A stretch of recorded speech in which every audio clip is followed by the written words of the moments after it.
Who out there needs to be told that you don't put cheese on fish?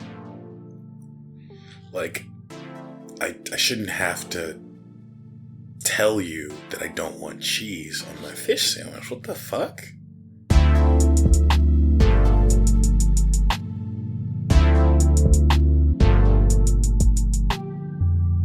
Welcome to the Makk Nero Monologues. We are back after a short hiatus. I know we're a little late, but that's okay. We still here. We still out here. Life happens sometimes, but it's a speed bump, not a stop sign. Just a little slowdown. That's all it is. I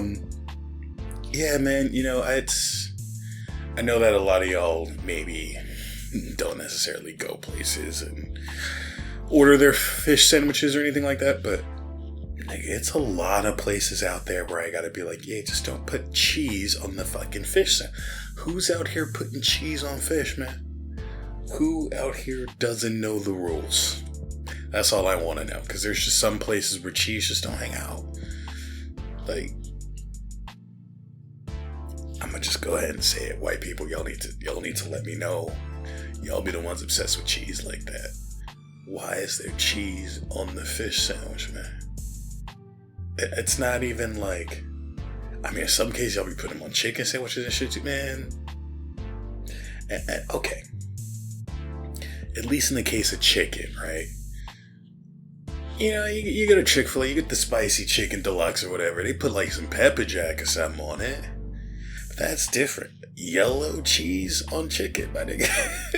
Yellow cheese on 80 cheese on fish, my nigga. What is wrong with y'all? Who's sitting up here like, yeah, no, this right here is gonna take it to the next level, man. This is how you make sure that this fucking fillet of fish doesn't taste like ass. No, that is not, no. Get it the fuck out of here, man. Y'all know my slogan.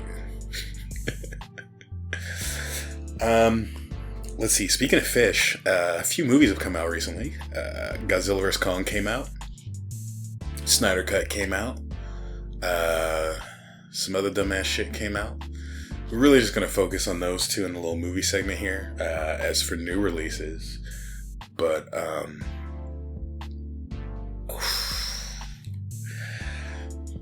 I don't want to spoil Godzilla vs. Kong. If you haven't seen it yet, hop on over to the HBO Max.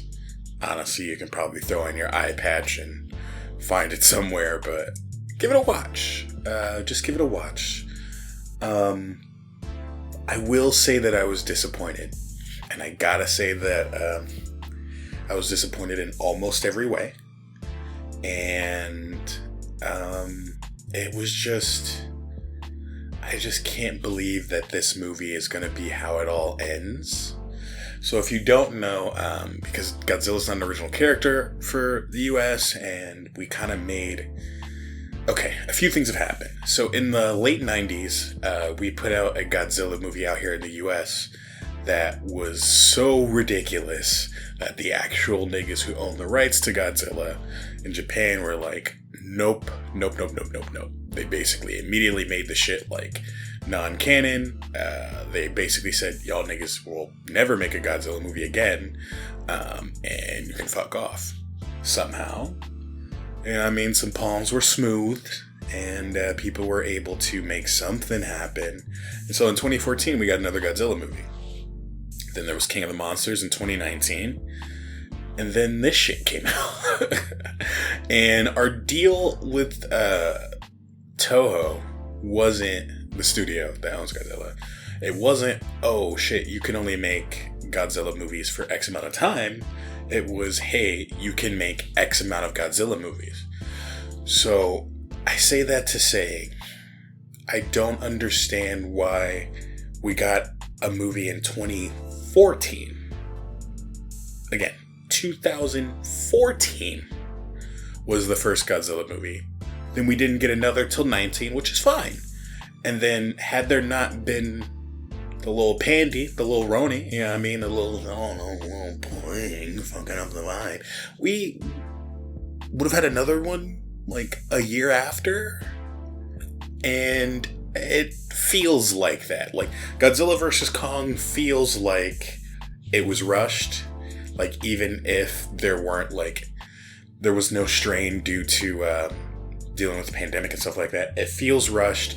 It feels like it was kind of made in a bubble. Almost like it was made on top of Godzilla King of the Monsters, which came out in 2019. Like, there are things that are set up and established in King of the Monsters that seem to be, like, almost wholly ignored in this one. Also, the directorial style, it just visually, it's such a different movie. Like, King of the Monsters really and truly feels like, oh, these monsters are big and bad, and everyone is taking this shit seriously. And for whatever reason, in Godzilla vs. Kong, it just doesn't ever feel that way. Like, there's constant scale issues. I mean, constant. And I don't mean, like, scale issues as in, like, that scale was a little confusing at the beginning of the movie compared to the end. Nah, man, it'll be a scene that's like 7 minutes apart, and you're like, okay, wait, I need answers, bro. How big are these niggas, man? And there's just a lot of that. This is also one of those movies that does, like, remember when Michael Bay's first Transformers came out in, like, 2007? And everyone was really like, hey, we came here to see Transformers. We came here to see some big robots squabble. We don't really give a fuck about these humans. And most of the movie was, like, human bullshit with the occasional Transformer squabble. This is like that. Like, Godzilla vs. Kong is like that, but worse. Like, I personally enjoyed Transformers 2007. I felt like the human elements, as much as they went on a little too long, they were entertaining in their own way. And I really liked how those characters were all handled, so I'm okay with it. But as someone who's okay with that, I'm not okay with how it was handled in Godzilla vs. Kong. Again, and this is just coming off of King of the Monsters. I think if this was the first movie in the series, and this was the baseline, then maybe it would be a little more okay. But I think because it isn't, and because we kind of just, like, I don't know, it doesn't feel like care was put into this movie. And it just kind of sucks, because it's like, this is it. You know, Godzilla 2014 did okay, but King of the Monsters was a commercial failure, even though I thought it was a good movie. Some people critically didn't rate it well, but sometimes critics just be having their head up their ass. It's kind of hard to tell these days. I can't really take critic reviews seriously, but if for whatever reason you haven't seen King of the Monsters, you need to. Like, if you just want to see some slick action, some giant monsters, some really cool, like, I don't know. I thought that King of the Monsters was such a visually striking movie. And I thought that,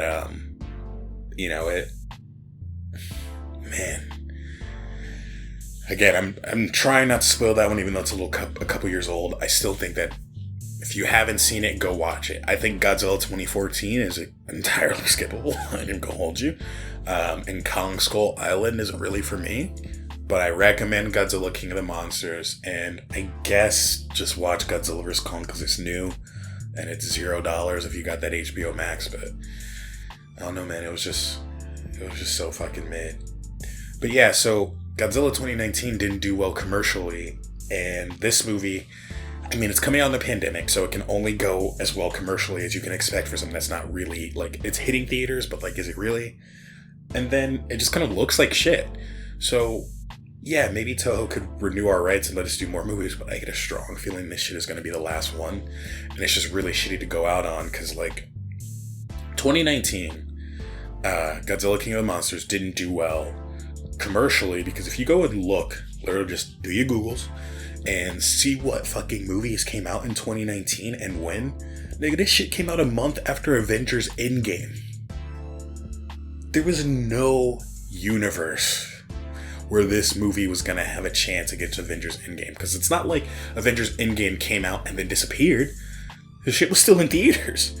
Up until them niggas over there dealing with Avatar decided to cheat and re-release their movie to get their spot back. Endgame was the highest, just the movie, just went in, like, you know what I mean? Like, it was like, nobody made more money in the box office than that movie, man. So what the fuck was Godzilla gonna do? And that's on top of the fact that, like, Yeah, I'm one of those people where I did go see Captain Marvel. I did go see Endgame. I will watch Godzilla. You know what I mean? Like, I'll watch those types of movies back to back to back, like in the theaters. Like, that's no big deal for me. But for the average person who's really where the money is coming from, they kind of pick like one or two of those types of movies a year. You know what I mean? There's a lot of people, like, even though like the MCU is huge, there's a lot of people who don't watch all. I don't watch all of them. I never watched the Ant-Man movies in theaters. I didn't watch Guardians of the Galaxy movies in theaters. You know what I mean? Like, some of that shit, even to me, as I feel like I'm a fan, is skippable. And like, for some people, I know it sounds wild, but for some people, those types of movies occupy that same sort of genre for them. And so seeing Endgame was it. They're not going to go out a month later and see Godzilla, especially since like it came out in May. So like, it was just ahead of the summer, but not really summer. And like, niggas had shit else to do, or like niggas actually had other stuff to do. And then it's like, I don't know, if it was me, I wouldn't have stepped on my own fucking release like that. Like, that just seems dumb. There's no way that I would look and be like, yeah, this movie's gonna do fine. Yeah, it's coming out in the year of Marvel, basically. You know what I mean? Like, at the beginning of the year, it was 2 Marvel movies. And at the end of year of Disney. At the beginning of the year, it was 2 Marvel movies. And at the end, Rise of Skywalker came out. Now, Rise of Skywalker was the worst movie I've seen almost in my whole life. But we didn't know that at the time. It was just more Star Wars. Nigga, everybody was there. So, like, why would you release a month away from Endgame? Why not that weird little August or September lull when there's nothing fucking out to watch? You know what I mean? To at least give your movie the chance to fucking hit. Like, I'm going on this rant. I didn't even see the fucking movie in theaters. It was marketed like shit. And by the time it came and went, I was like, yo, did that come out already? I had to watch it at home because I watched this shit. And I didn't even get the opportunity to keep up with it. It really just slipped by. And they're wondering why it had a poor commercial fucking reception, man. That's the shit that I don't get. Like, how do you step on your own releases like that? Like, it's like that meme. Well, there's a couple of memes. It's like the meme of fucking Eric Andre. What's his name? It's the meme of Eric Andre shooting Hannibal Buress in the chair and then blaming someone else. It's like, you shot your release. You did it. Or the meme with Buddy on the bike and he sticks the fucking stick in the spoke and falls over and then blames something else. It's like, you are self-sabotaging. You're stepping on your own shit and you're wondering like why it doesn't work out. And it feels like these last few years across movies and gaming, we've seen like a lot of that. Godzilla, King of the Monsters got stepped on. If you care at all when it comes to gaming, Titanfall 2 got stepped on. Most people never really played Titanfall, don't really care, but you probably play Apex Legends. Titanfall happened. Like, the niggas who make Apex Legends make Titanfall. That was like their first big thing. Titanfall 1 was a launch title for the Xbox One, which did okay, but it didn't really have a campaign and people complained about that. Well, Titanfall 2 tightened up every aspect about Titanfall 1 I was complaining about. Added a great campaign, tightened up some of the issues with the online multiplayer, whole ass thing. But guess what it came out like a month away from? A new fucking Battlefield game. That's right. It came out a month or less away from a new Battlefield title. And again, we're running into that issue where people are going to put these things together and do one or the other. And there is no way that Titanfall was ever going to beat Battlefield. Oh, and here's the best part. The absolute best part is that both of those games are published by EA. So EA woke up and said, yeah, this Titanfall shit is cool and all, nigga, but fuck that. Stepped on their own release and then looked at it and was like, wow, why didn't you guys make any money this year? Shame. Guess you don't want that Titanfall 3 after all. And go make this free-to-play battle royale that we can monetize and milk you for every fucking last ounce and drop of your money. But who knows? I'm not corporate or anything. I don't know. I'm just speculating. Remember, I'm just a nigga with a microphone, man. I'm just a nigga with a microphone. So that was greasy. Clearly, releasing Godzilla right next to Endgame was like shooting Godzilla in the face. There was really no chance for our man to succeed here. And then, what else was stepped on? Fuck, I don't know. It was something. But either way, it's definitely one of those things where sometimes you'll take a look at like what's happening. And it's like, yo, why does this shit get put out in the way that it does? Or why do things feel like they get rushed out? Even if like, I mean, maybe even like release date time Star Wars. That's what it was. Y'all can tell that I'm just shooting from the fucking cuff today. Hey, but again, it's like that sometimes. Speed bumps, not stop signs. You just keep going. But yeah, man.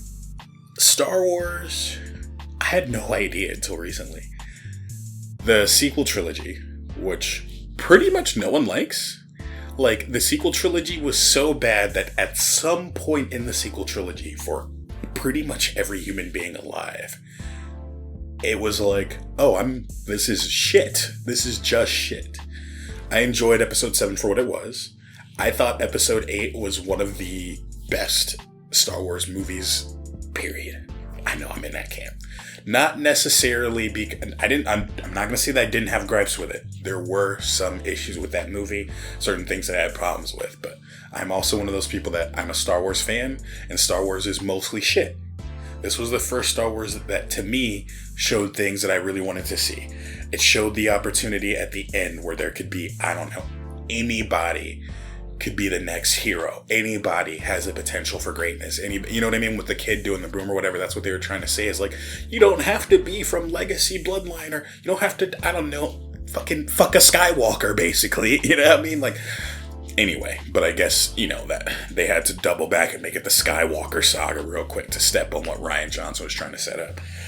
I also really liked the idea of failure in that movie. And I also like the idea of, like, some niggas is grimy. Like, in that movie, some people complain, well, they did all this stuff and none of it mattered. And I'm like, no, that's the point, is that for everything that they did, they hatched this big ass scheme, had a huge plan or whatever, and it didn't work. Sometimes your shit don't work. Sometimes your plans fall through. Sometimes someone snakes you. Sometimes you can try some shit, don't work. And I felt from top to bottom, that movie had yes, we did this, but it came at this cost. Or we did this, but this didn't work. Or we thought it was this, but it was actually that. And I really enjoyed that. I wish there had been some real lightsaber duels. I wish that the whole Rose, we do it because of what we love. I thought that was cheesy. Actually, it was more shit than I thought was cheesy. The point being is that in that movie, they challenge what we expect to see out of Star Wars. Right off the rip with that attack on that bomber, or on that Star Destroyer or whatever. Yes, they got it. But so many fucking people died in the process. Was it worth it? You know what I mean? And some people got, like, I don't know. I'm not one of these, like, I'm not one of these weird white boys that has to, like, live vicariously through these, like, fuck the rules, I'm the guy type of, like, white dudes. Like, not even saying that our boy Poe was white, but you know what I mean? Like, for whatever reason, the concept of Poe getting sidelined for making a shit decision and then trying to mutiny and still getting caught, for apparently to them that was an attack, whereas rather it was like both Leia and Admiral Holdo valued Poe and liked Poe and admitted that. They just wanted to see him succeed the right way. That's all it was. And it's like, they were also showing that it's like, yeah, you are valuable. You're an ace pilot. You're this, that, and the third. But you're running around unchecked, getting people killed, making bad decisions, shit like that. Your ego's getting in the way. That's what I saw. And I like that. But, yeah, man, I just... I did not mean to make this an episode 8 commentary. But I just enjoyed how, like, almost at no points in that movie did the hero's typical hero shit that just happens and works at all odds worked. At the end, they still made it all out. Like, all the key people, for the most part, survived and shit like that. But it was a lot of L's along the way. And to me, it kind of showed that, like, L's are possible. You can't just hero your way through some bullshit. You can't just plot armor your way through some shit. And that was still with some instances of plot armor and people showing up at the right time and, you know what I mean, certain things happening. I don't know. I thought it was a good movie. That said, I don't like how they, like, J.J. Abrams, like, yeah, hey, Ryan, look, I like what you did, bro. I like it. You know, I like, Ryan, let me talk to you. You know, I like it. But, the sweaty nerds online, they didn't like it. So, I'm going to have to retcon everything you did. And honestly, I just don't really feel like putting that much effort in it, so I'm just going to make sure the whole series ends on a sour note, to the point where, like, people who hated my movie or sorry, people who hated your movie are going to look back at your movie and be like, you know what, maybe it wasn't that bad. Like, it was just... But I say all this to say, getting back to overarching Star Wars, when Disney and the powers that be and all of that, like, bought up all the rights to where they could start making Star Wars, right? They had it. They didn't have a time limit on what they needed to do with it. They didn't need to rush it. They just had it. And to me, the fact that they went into it the way they did is nutty, because they went into it with like no real plan on what they were going to do, but they made moves like sometimes you don't have to jump out, like you don't have to jump out without anything, without like, something's going to catch me. Sometimes it won't. Like, they didn't have to go and make all of the old legend stuff non-canon if they didn't know what the fuck they were going to do. You know what I mean? Like, I think a lot of the stuff in Legends was messy and it definitely needed to be trimmed down. There was a lot of fat that needs to be cut off of that shit. Again, if you don't know, there is a point in one of these fucking stories where they make clones of Luke and it's just Luke with extra U's depending on which fucking clone it is. You know what I mean? Like, it was not all great. And there's a lot of like ridiculousness, power, like there is some shit where there needs to be a vision that's stuck to, and the Legends was messy. However, if you know nothing, you have no idea of what the fuck you're going to do, the least you can do is look at what's out there and be like, okay, let's pick and pluck and kind of look at this and look at that and see which direction we want to go with, and then take our time to put something out. So to know that they basically looked at a whole bunch of like, at the time, established Star Wars lore and said, fuck all this, we're going to do our own thing, but we don't know what we're going to do, but we're going to just start some movies. It's like they wanted the Star Wars sequel trilogy to fail. You know what I mean? I think they fucked up by putting J.J. Abrams in any sort of role that mattered, because I don't think this nigga's that nice. I think him and M. Night Shyamalan, and in some cases Zack Snyder, but we gonna get to that. He's in that group of directors / writers, producers, those guys that like had one thing that for whatever reason people fucking loved, and because of that they just keep getting more shots to show up and like fuck up other like series and shit like that. Like, I mean, arguably JJ has done more than one thing, but I just don't think that buddy should have been put on Star Wars at all. And it's pretty clear. I don't want to say that maybe he did care. Maybe to him this was something that he cared about, and like we just didn't agree with his vision. But it's like, to go from a New Hope clone to, hey, I'm just gonna fuck it and throw it all out. It just went from like a New Hope clone to fan fiction, and like he produced on all of them, and at some point they were all talking to each other about like, okay, let me step back. I'm kind of getting ahead of myself here. The Star Wars sequel trilogy had no plan. Period. They were going to go with the multiple director route. That was the plan. They had some general ideas for characters. That was the plan. And I think that was about it. Don't quote me on that. Obviously, I wasn't behind the scenes on it. But there were a few things that were like a thing. So one was each subsequent director couldn't do something with a character that a previous director didn't want. So basically, one of the big reasons that Colin Trevorrow, who was originally supposed to do episode 9, said, yo, fuck this, is that like, if there was a situation where, hey, I'm working on episode 7 or 8 and I want this character to end up here at the end, you can't kill off that character or change that character's path without running it by me for your movie. So you could be like, and I could see why the guy at the end would be the most upset by that, because you have the least amount of control there, because your movie has to tie up what these other diggers do. And if you feel like, no, I want this person to die, and they're like, nope, I don't want them to, what could be a key plot point for you or something that you really wanted to hinge your story on is now taken away. I get that. However, y'all need more than that. It's Star Wars. Like, Star Wars was going to succeed regardless. Like, financially succeed. Clearly not critically, clearly not critically succeed. But financially, nigga, it's Star Wars. We were going to go see Star Wars no matter the fuck what. So why rush it with no plan, step on your existing lore, literally just make the trilogy worse and worse and worse and worse and worse. And I mean, like, as much as I did enjoy Last Jedi, no one, like, if you poll 1 million people, 7 was better than 8, which was better than 9. That's what most people are gonna fucking say, man. And 7 was just 4 with a remix on it. You know what I mean? Like, man, I don't know. And I don't get why it had to get stepped on. Like, you get fucking Star Wars, and your first thing is just like, all right, put some movies out.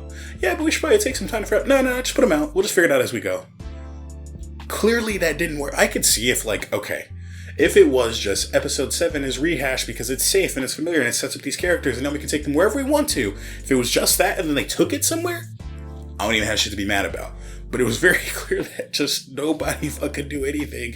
And it felt like Rian Johnson was the only nigga trying to do something.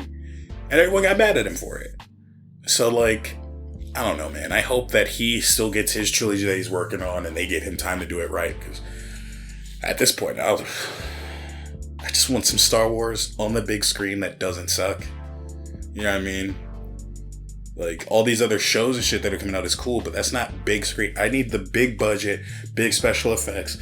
I need the lightsaber duels like the prequels, but with modern technology. You know what I mean? Like, come on. You know that's why we like the prequels anyway. They're not really great movies, but you watch Duel of the Fates. You watch Anakin vs. Obi-Wan. You watch Yoda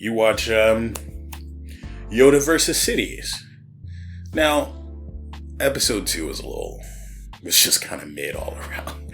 That seated episode 2 with Dooku and Anakin are dueling, and these niggas turn out the lights, so there's just like some lights waving back to show that they're fucking swinging their lightsabers around in the dark, but it's just some niggas standing against a black background with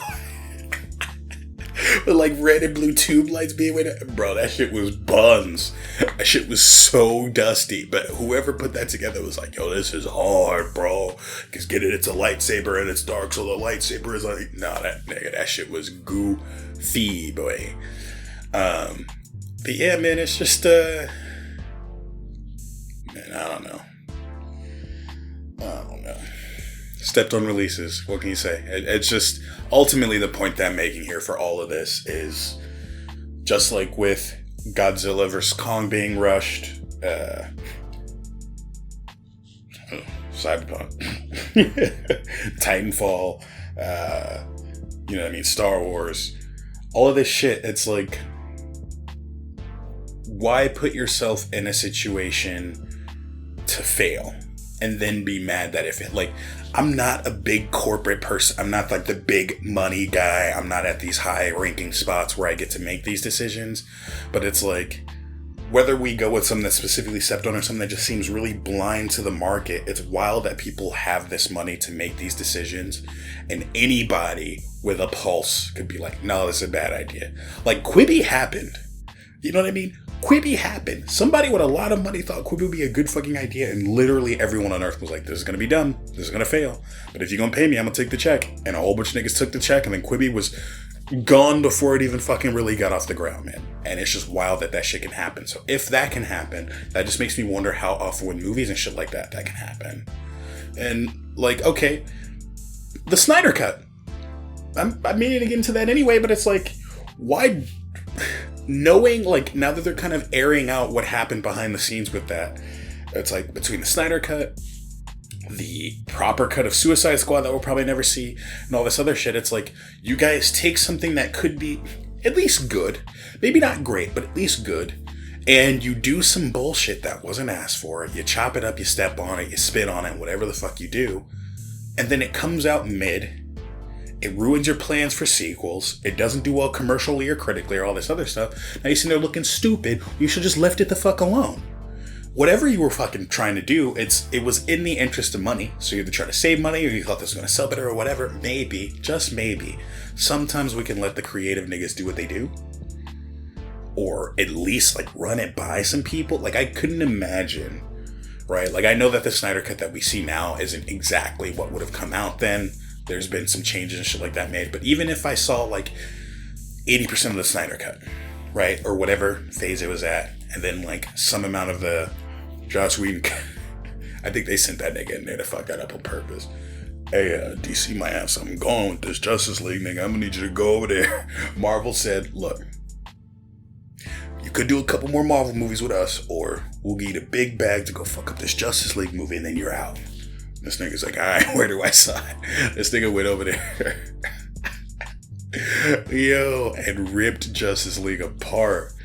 But honestly, like, there's... Even if you don't think this... Like, some people think the Snyder Cut is the best thing since sliced bread. Even if you don't think that, I don't think there's anyone who's seen both and thinks, nah, I really thought the 2017 Justice League was better, for one. And for two, there's no one who thought the 2017 Justice League was even a fucking good movie. Let alone better or worse than the Snyder Cut. It was a bad movie. Almost universally. Even if you really, really love DC and really, really love all those characters, that shit was buns, nigga. Like, that shit was very bad. So, I just don't get how that happens. Especially with, like, big brand name IPs that, like, kind of get people to show up off the name alone. Like, if I got Star Wars, if I got the fucking Justice League, if I got Godzilla, if I got, like, legends in the game, things that are just known in this, like, pop culture icons, maybe of differing levels, right? I think Batman is a little more popular than Godzilla, right? No offense to Big Dog, but these are things that, on their name alone, you have an idea of what you're getting, and some people are just gonna go see it because it's Batman. You know what I mean? Because it's Marvel. Because it's Star Wars. Because it's Godzilla. Because it's whatever. So if you know, okay, we're gonna at least get people in the door, why not take a little bit of creative liberty, literally, like, really let the writers and the directors fucking shine, and put some shit out, man. We're also consuming things differently. Like, these days, you can watch a well-paced 3.5 hour movie in the theaters and not fucking hate your life. Well-paced is the key word, because when Watchmen came out in the theater, that shit put me to sleep. Not a very well-paced, long-ass movie. But everything doesn't have to fit in that under 2 hour mark. But, why do they cut shit down under 2 hours? It means they can put more showings out per day so they can make more money. It's all about money, but then that backfires because no one fucking likes it or wants to see it, so it goes double fucking plastic, and then we're back where we fucking started. And it's like, I'm gonna need somebody to sit the bean counters aside and just say no to them for once. For once, man. Like, we're getting to the point where, again, I'm 30, basically. We're getting to the point where the people who are spending the money on this are my generation and younger. I'm not saying that people older than me don't exist, but we're becoming like the primary spending powers in the economy. And we consume things differently. We grew up on literally binge watching a season of a show in a day. We will sit in a spot at the crib and watch 10 fucking hours of a show. 3 hours of a good movie is nothing to us. 4 hours of a good movie, pushing it. The Snyder Cut is pushing it. But a little intermission won't kill nobody, right? I mean, a little like, hey, let's, you know what I mean? Let me go get some water. Let me use the restroom. Let me refill my popcorn. I'll double back for the next 2 hours, man. It's fine. We will watch that. We will absolutely fucking watch that. And to me, you're gonna make more money long term from a movie that is critically and commercially successful because it's good than, well, what if we just put out some mid, but we make it where it can be rapidly consumed so we might make some more money. But if no one wants to see it, it doesn't matter if it's playing in every theater forever, 24 hours a day, anywhere you want to watch it, spend $10 on it. If no one wants to see it, there's no money to be made there. Stop putting out garbage. Anyway, getting into the Snyder Cut a little bit. Again, I'm usually not a big spoilery person. I'm gonna get a little more into this one just because it is a movie that we've seen before. I can say off rip that even though it is twice as long as the 2017 Justice League cut that we got, the primary story beats are for the most part the same. Steppenwolf shows up with an attitude. He's trying to get the mother boxes, put them together, create the unity, all that other shit. Justice League needs to get together to stop him. They need to res Superman because these niggas is kind of getting stepped on by Steppenwolf without him. And Superman about to give this nigga the ones and twos. Right? Like, those general things remain the same. The big changes are Some of these characters actually have fucking value as people. Some of their personalities are wildly different, and just kind of like little shit like that. Little tonal things, the way things are shot. It's very visually different and tonally different, but the same major story beats happen. I want to start off by saying that Steppenwolf looks a lot better than he did in 2017, and I always thought, like, why in 2017 does it just look like a guy with a weird suit on? And, like, this nigga he looks like a guy named Steppenwolf. You know what I mean? Like, yo, that's Steffen right there. What is his problem, bro? Like, that's how I felt about 2017 Steppenwolf. And now I'm like, oh shit, Steppenwolf. Like, he looks a million times better. A million times more menacing. All of his scenes really look like, yo, this nigga's a problem. I like that part a lot. I like his change. I also like how his motivation is different and how he's not really the main big bad baddie. Whereas like in 2017, they made it seem like he was the end all be all. And this one, he's clearly a lackey for Darkseid. And at some point, he fucked off and pissed Darkseid off. So he's just trying to get Darkseid, you know, to fuck with him again. And so that's why he's trying to conquer Earth and all this other shit. And I thought his change was great.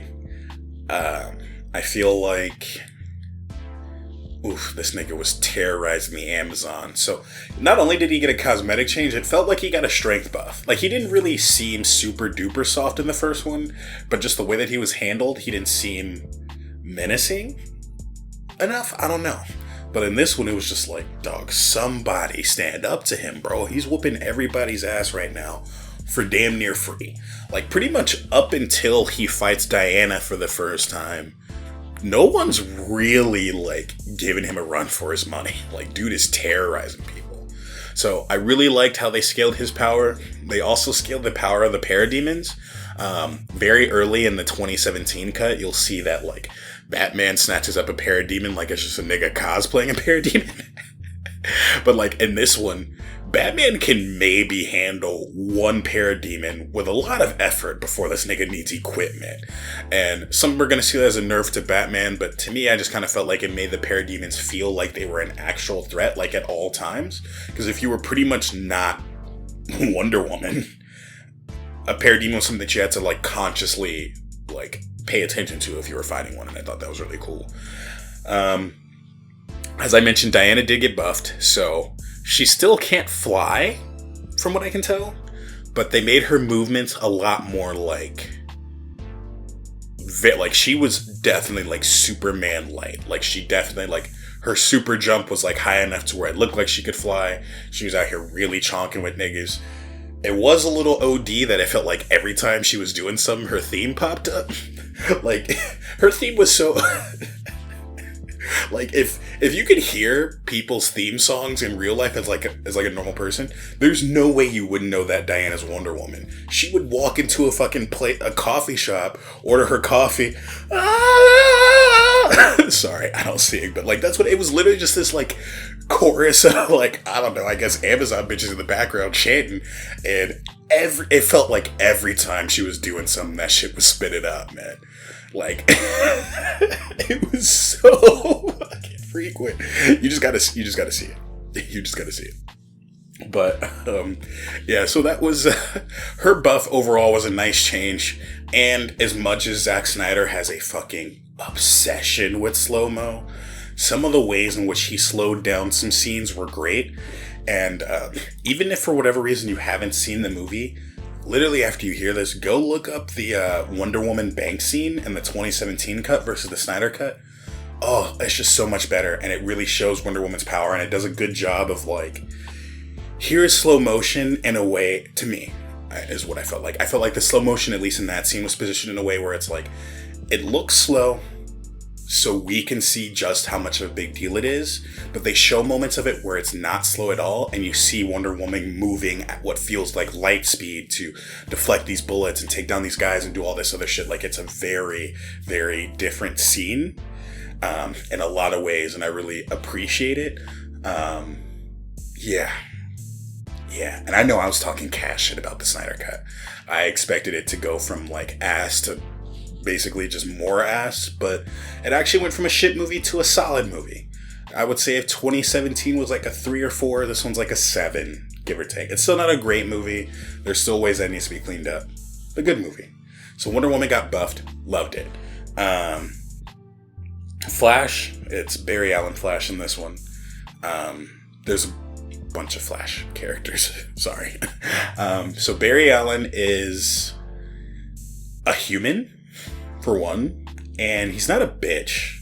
And I need that to be made very clear, because in the 2017 one, he was like just afraid of everything all the fucking time. And he was scared of Steppenwolf. I've never done this before. I'm scared of this, scared of that. Like, he just never really was like... I mean, he was scared of To be fair, being afraid of Superman is very possible, right? I think it was thumping. But it was... Barry was just a sucker in the fucking original cut, and he didn't really do much. But in this cut, I mean, it sets up him meeting Iris. It sets up, like, what his motivations are for what he's doing and where he's at right now, and, like, the stuff with his dad and all that. There are a couple of moments where, like, a couple of key moments, like 3-ish key moments in the story that, like, couldn't be done without the Flash doing what he did. They really made him relevant, whereas, like, in the first one, it's like, he's fast, he likes K-pop, and he saved a Russian family. Also, that fucking goofy-ass Russian family is gone. Like, what was the point of that? And, like, why were they the only people living next to this old fucking nuclear... Like, you know what I mean? Like, were they squatters? Like, I have so many more questions about that. But Flash got buffed almost all the way around. Even in the scene where he fights Superman, like, on that... Well, fights more so, tries not to get hyper combo KO'd by Superman. It's clear that although Superman is fast, Superman is not Speed Force fast. And I really felt like... that was a huge change, because it showed more like Flash got caught because he fucked up, not because Superman could actually really keep up with him. So I like that. What else? Oh, the scene where he first meets Batman. Just one of those things where the way that whole situation was shot in frame. It's one of the few scenes in the movie that are similar enough to where it's like, damn, this is almost identical.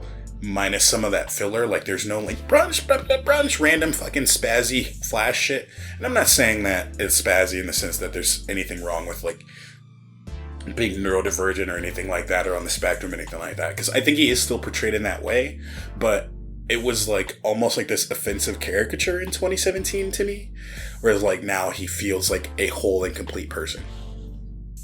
Cyborg, holy shit. Cyborg went from being like, nigga, why are you in this movie, to pretty much the movie.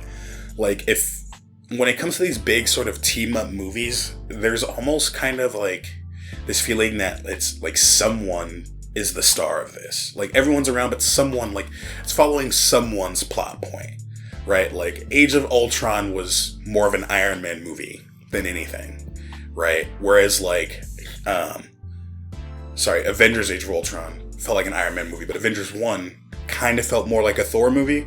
You get what I'm saying? Where it's like, where like the plot is kind of focusing, even though it is the big bad team up, it's like, this is taking what was built up along this plot line and putting it up. And so it really felt like Cyborg was the star of this one, for sure. I mean, he had full on backstory, showed the relationship with his parents, how he lost his mom, everything that was going on, why his relationship with his dad is strange, how he was strained, how he was figuring out his powers. Even the scene where he meets Diana on that street is so much more intense, and it's darker, and it's just like, I don't know, it's just very different, and just everyone just has so much more value and character to them that it's just like, man, this movie might have had the opportunity for a sequel, or this movie might have had, I don't know, Ben Affleck get a goddamn solo movie as Batman.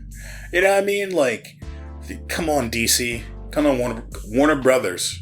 Warner and your brother. you know what I mean? Y'all niggas need to... Anyway.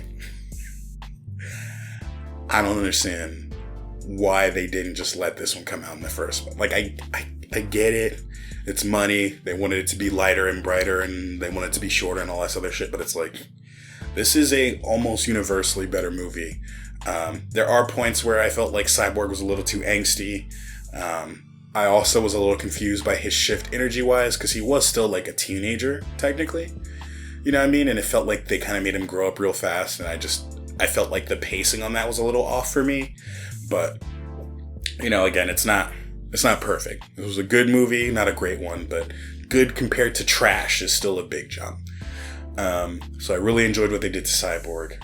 Just better in every way. More powerful, more competent, more relevant in the fights, more personality to him, more character, just everything. There's just a lot of moments in that where it's like, it felt like a Cyborg coming of age / origin story featuring the Justice League. And it also shows like, because, you know, I think in our generation, at least, if we weren't super comic book nerds, because like I wasn't, Cyborg for me was like the funny Teen Titans guy. Cyborg was never like Justice League level for me, like not in a serious way. Like there would be times where he was there, but I'm like, so which version of, you know what I mean? But like it really felt like this nigga should be there, and they really kind of like cemented how and why he's there to me. Aquaman, he got some more time, but I didn't feel like his character in the original was bad. He's a little more angsty. Everyone's a little more angsty and angry here. That's just how Snyder does shit. But it's better. Again, there's just a little bit more, not so much more where it's OD. There's a little bit more, and you kind of just start to see more of characters' motivations and why this happens and how it happens. And like, yeah, they teamed up, but it wasn't just like, 6 niggas walk into a tavern and just decide to quest together. They still kind of had their own motivations and kind of had to be convinced to really and truly like team up and take this seriously, except for the Flash, which is fine. But he's just down. I respect that. So yeah, that was definitely really good overall. The final fight scene was a lot better. The parademons aren't attracted to fear. So dumb shit like that, they can explain them a little better. They explain what happened to Darkseid. And why he didn't come back to Earth and all this other stuff. And it feels like it's set up for more of that. They also revisited that dark future. Well, they break down how the dark future could potentially happen, right? There's like an in-story, in-universe, lore-wise explanation of why that dark future scene from Batman vs. Superman even fucking exists. And then they go into it again in this movie. And it feels like, again, there was just... This movie is disappointing in the sense that we know what could have potentially happened, and even if the potential wasn't like amazing, it would have been there. It would have been something. It would have been an option. But the DC Extended Universe is so fucking shit right now that they got to throw all, like, if they wanted to do an Extended Universe, they got to throw everything out of the fucking window. They're about to have like 3 different Batmans simultaneously, I think, because Robert Pattinson is getting one. There's rumors of like another one, and then something with Ben Affleck, maybe? I don't know, because I thought Ben Affleck was done. But, and again, sometimes you hear rumors online, I don't know. But there's about to be a point where there are multiple Batmans, which I'm not mad at on the strength of there being multiple if you plan on doing some sort of multiverse thing. But it's like, it feels like there's a lack of direction here, and niggas is just doing shit. And that's where I kind of like get annoyed with it at, is because like, unfortunately, with these characters, even though we know who Batman is, we have to set up and establish and let these characters grow and live and kind of like make their world into something we care about. And they keep not getting the chance to do that. You know what I mean? Like, I didn't think Jared Leto was ever a bad Joker, but he got put in a movie where like everyone in that movie, who, for the most part, like everyone in there, they're great actors. They have other work that we can look at and be like, yo, these niggas is talented. They got damn near the Star Wars treatment. When you're given bad scripts, bad pacing, bad, you know what I mean? When you're given bad shit and you're locked into there's only so much acting you can do to make something not suck. And like, it just sucks that that's what it was. So, it's disappointing to see, especially since like, ooh. You know what? I think I'm going to leave this one. If you haven't seen the Snyder Cut, there is a little surprise. There's let's just say they really had some plans on where the Justice League was going to go character-wise. And yeah, some of the stuff was reshoots or whatever, but they definitely sneak some characters in there that's like, damn, we don't even get to see what Buddy's going to do now. This fucking sucks. I hope that there's enough dick that can be sucked to get Snyder back in there and get him to do some more movies. Again, the guy is mostly mid to me. You know what I mean? Batman vs. Superman had good moments, but was a mostly mid movie. Man of Steel had a good moment and was a very fucking mid movie. But this Justice League could have set up something. And as much as I prefer Marvel, like, I just prefer their characters, like, I don't get super hard at the thought of another Batman. It's like, okay, another rich white boy with plot armor. I'm really taking a piss today, huh? No, it's just that, like, Batman and Batman fans gotta chill. Oh, Batman can fucking beat Galactus with prep. So you're telling me with prep, this nigga can cross over into another galaxy and 1v1 Galactus because he was ready for it? You're telling me that? Like, Batman with prep makes it seem like other niggas don't prep. Like, they just be sitting there waiting for Batman to get his plan going. Like, sometimes a nigga just runs up on you, for one, or for two. Sometimes a nigga is more tactically intelligent than you are. So you can prep and plan and plot all the fuck you want to. This nigga's gonna beat you. Unless you plot armor some way for him to win, but, you know the vibes. So, that's kind of it on the movie and media front. I mean, Falcon and Winter Soldier dropped, and I gotta tell you, your boy called a whole lot of it, man. Now, I know by now we're a few episodes in, but damn, and I'm not gonna spoil it. I'm going to say that almost everything I claimed would pop up in the last episode happened. And man, I'm really interested to see where they go. And see if all my predictions come true. Because I think like 9 out of 10 of them did, but some might still be out in the open. But yeah, man, I really fucking enjoy it. I actually enjoy it more than WandaVision. Well, I figured I was going to like it more than WandaVision. But I did expect it to be just like kind of like a superhero buddy cop movie, and it has a lot more depth in that, which I really like to see. But man, I know I said I wasn't gonna spoil anything, but this last episode was fucking Fade City, man. Niggas was thumping left and right. I don't know why they had Anthony Mackie looking like Juicy J, but it was honestly just everybody had his. It felt like if somebody found a reason, it felt like a John Wick movie on the low, bro. There was a level of fucking squabbling going on in this last episode of Falcon and Winter Soldier. That, man, it was just, whew. You'll know when you get there if you haven't gotten there. And if you've gotten there, you know exactly what the fuck I'm talking about. Them niggas was thumping. Very good. Very good. To kind of end things off here, I know it is still a car podcast.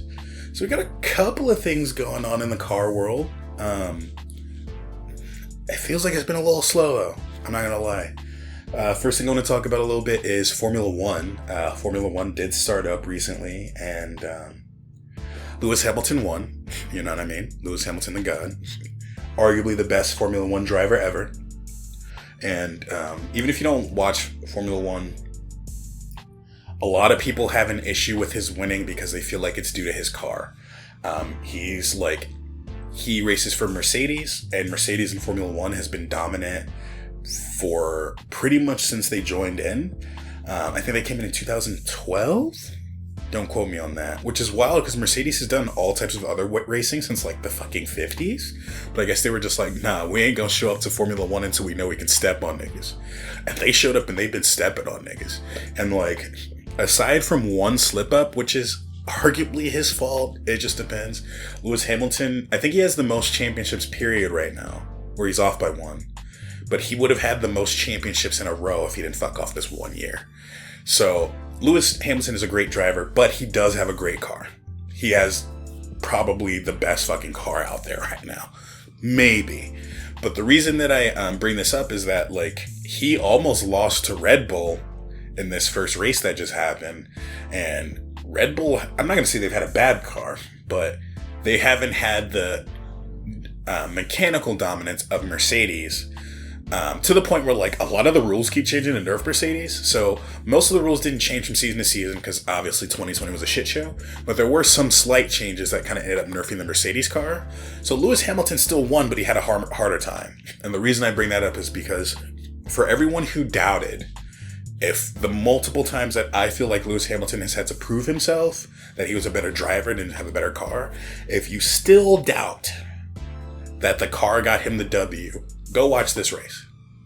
Go sit your ass down and watch this race and watch this nigga battle for his fucking life to still get that W out. That man can drive. Let this young black king shine. I mean, I think this nigga's almost 40, but still, let a young nigga shine, sit your old ass down, alright? Just,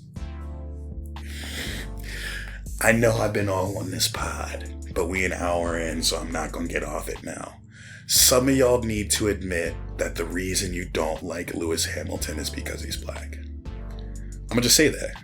I'm gonna go out on it, and it's not even a limb. I'm just gonna fucking say that. It's not a hot take. It's not a wild take. Some of y'all will say everything but admit it bothers you that a nigga is out here crushing it. Especially them days where this thing... You know, not only do Lewis Hamilton be winning races, this nigga take off his helmet and have cornrows on underneath, and then go kiss white women in the mouth. Like, this nigga is wild. Like, yeah, you know, there was that wild point where Lori Harvey ran up on him. But Lori Harvey, her whole existence is to run up on young, successful niggas and sap their energy. I'm like, this bitch is honestly, I shouldn't call her a bitch. This young woman, Lori Harvey, is low-key a succubus that specifically likes the flavor of young... that specifically likes the flavor of young black men with money, yo. She don't care nothing, because there's no way. You look at who she's like. How do you date Future, who is like toxic god, the king of misogyny? You know what I mean? How do you go from Future, like, how do you date Future, date Lewis Hamilton, which is a British fucking professional racing driver, and date Michael B. Jordan? Like, the only thing in common with them niggas is that they are black and they got money. You know, I mean, they're all good looking men. Don't get me wrong, but it's like, I don't know, man. Maybe she's just one of these rare people that, you know, is willing to explore different personality types or something, but like, I don't know, that shit seems targeted. Anyway, I just want to say congratulations to Lewis Hamilton for still pulling out the dub. Even when, you know, it was proven like, yeah, nigga, okay, whatever, your car got nicer, my car got nerfed, whatever, I'm still nice with it, bro. See, some people play some top tier shit, and when it gets nerfed, they get the fuck up out of there because they were crutching. Now, Lewis Hamilton can drive. Lewis Hamilton can drive. Next, I want to talk about Toyota's announcement. So I did mean to talk about this last week, and I was actually a little excited. I thought I was going to have a little more report on, because last week everyone's like, oh shit, Toyota's announcing that they're working on a new car with Subaru and bun. They're gonna drop it on April 5th. It's gonna be a big fucking deal. And it's like, well, this could be a new car, or it'll just be the 8.6. It was just the 8.6. So we all knew this was coming. The last BRZ and 8.6, they were the same car, twins. Slight differences visually, but that was about it. Maybe some slight difference in like suspension tuning, depending on the model and shit like that. But ultimately, the same ass car. This time around, it's not really much different. There are reports that the Toyota version might have like 4 more horsepower. But I also think that could just be a conversion error or like a regional error or something like that. You know how like in certain markets, because of their emissions equipment and what type of gasoline they can use and shit like that, there might be variances of like a few horsepower. To me, 4 to 5 horsepower isn't a game changer, and if it's possible on the 8.6, that means it's possible on the BRZ. It's either a slight retune, maybe a slightly different exhaust, or you know what I mean? Something that like, even if you were to get a BRZ, if you wanted that extra 4 horsepower, it's not hard to obtain. And I personally doubt that in the US market, like, they're just gonna let that one have like that quote unquote clear advantage. But we'll see what happens when they drop. Aesthetically, I am glad that I get to see the Toyota now, because I was at a point, like I mentioned before, I'm getting a BRZ. In the last generation car, I kind of preferred the look of the Toyota versions, even with like pre and post facelift. Like the post facelift Toyota version, a lot of people think it looks like a catfish. I think it looks pretty sick, especially depending on the colors. I saw a Hakone edition in person the other day. Oh my god.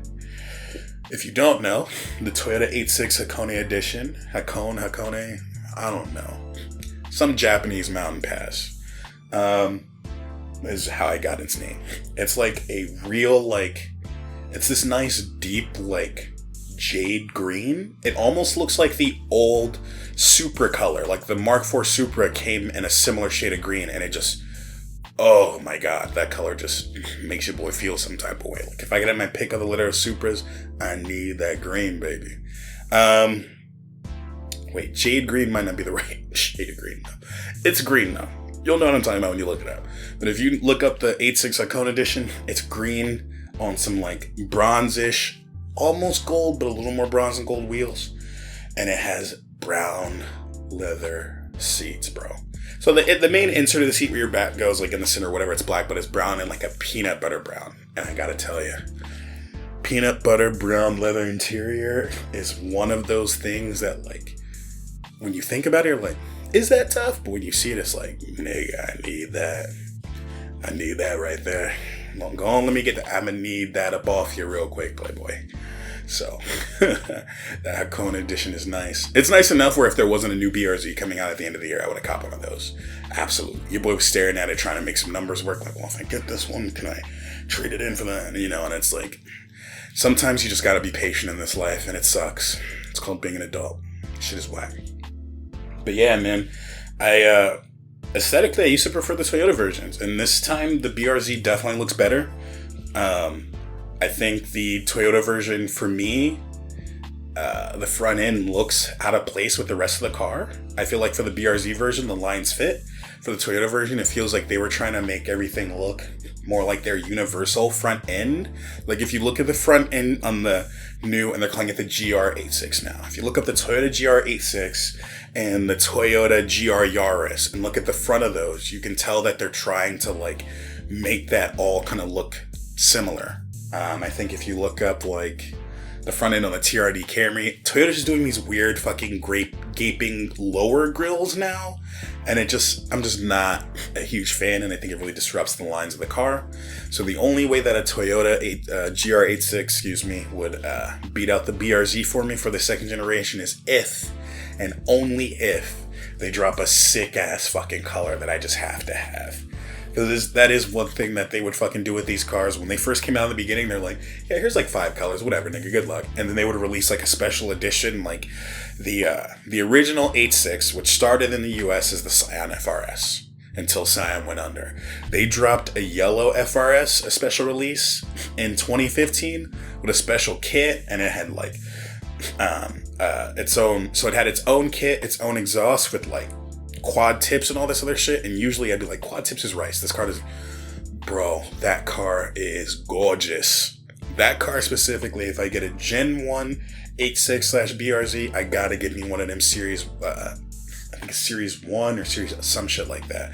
And then they released the Ryu edition of the Subaru, which is like this light blue gray, so I think that's sick. Hakone edition, sick, all this other.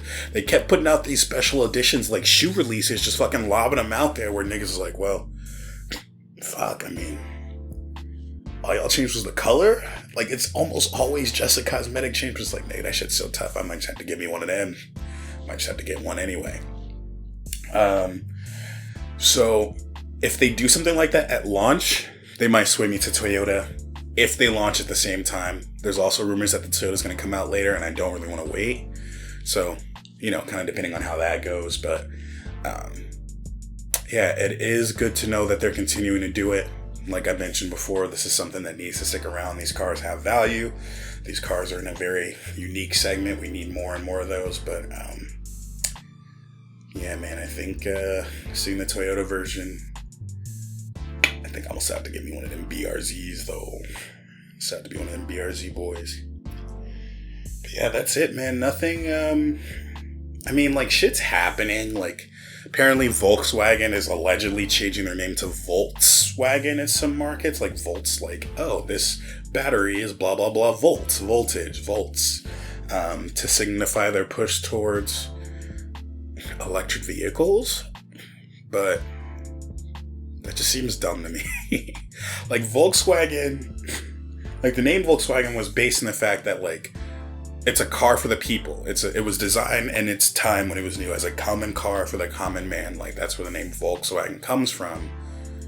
So Volkswagen just feels like fuck heritage, and this kind of sounds the same, but it also means electric, so fuck it.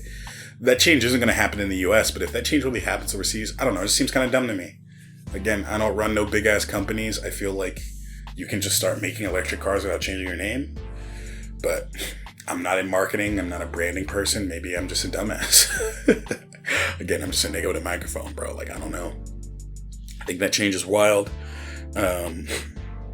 Otherwise, yeah, there's just, I don't know, man. I need some car news to fucking shock me. The TL Type S, not TL Type S, the Acura TLX Type S is coming out. Turbocharged V6, 350 horsepower, I believe. It's going to be like $50,000. Don't get me wrong, I think that car looks clean as fuck. But $50,000 for a luxury sporty sedan with 350 horsepower and no manual transmission is something that, for me personally, right now, I feel like I would put that 50 grand elsewhere. Or if I wanted a TLX, I just wouldn't get the Type S. I would just get like a base, because 270 horsepower is enough, and I would just make it look good. You know what I mean? Like, I feel like for the price point of that car, because I think it's starting at 50 grand. I don't think it's like 50 square. I think it's 50 plus. You can get a fucking Cayman for 60. Shit, you can get a Cayman that's a couple years old for 50. You know what I mean? Like, a Porsche Cayman. And I guess, like, obviously people have different needs and desires and shit like that, but I am one of those people, and I tend to encourage people to think more like this, is that, like, realistically, if you don't have all the money in the world, you either have these cars where it's like, I want this car no matter the price, I love it, it's the perfect car for me, I'm getting it, or you kind of have cars that are kind of like in a range where if I had 10 bands to spend, I'd buy this, 20, I'd buy this, 30, or whatever. And so when you hit that break point, because the higher you go, the less significant it is, right? The difference between 10 and 20 is huge. The difference between 20 and 30 is big, but not as big, right? It's proportional. It goes from being double, you know what I mean, to, it goes from being an extra 100% to an extra 50%, but it gets smaller as you go on. So the price difference between 10 and 20 is massive, but between 50 and 60, it's not. Typically, if you can afford 50, you can afford 60. And if you can afford 60, you can definitely afford 70. Just like if you can afford 80, you know what I mean? It starts to matter less and less and less. Where to someone who can afford a $100,000 car, 110 is going to be like, oh, fuck, how am I going to do this? I don't know. If you can really afford 100, you can afford 110. So, like, when you're in that 50 to 60 range, to me, the competition is just too fucking stiff on what I can do. Mind you, I don't have kids. Fuck them kids. You know what I mean? I don't need a 4-seater. The only people I'd be driving around is probably like, I don't know, some young lady.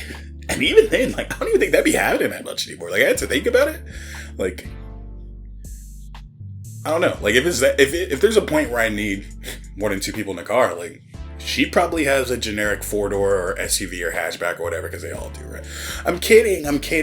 There are women out there that love sports cars too, but most of y'all be driving crossovers and wagons and shit like that, because y'all just need to feel how you need the extras. But anyway, this is how Makk Nero gets canceled. It was great working with you guys this far. You know, I really enjoyed the process, but I'm going to go lay low for 6 months, because that's how you avoid being canceled. By the way, pro tip, turns out when you're getting canceled, just shut the fuck up and apologize, shut up, disappear, and wait for the heat to die down. Because everyone forgets things in like 2 fucking months anyway. If you get ran up on Twitter, you're gonna be old news in like 3 months if you just shut the fuck up and lay low.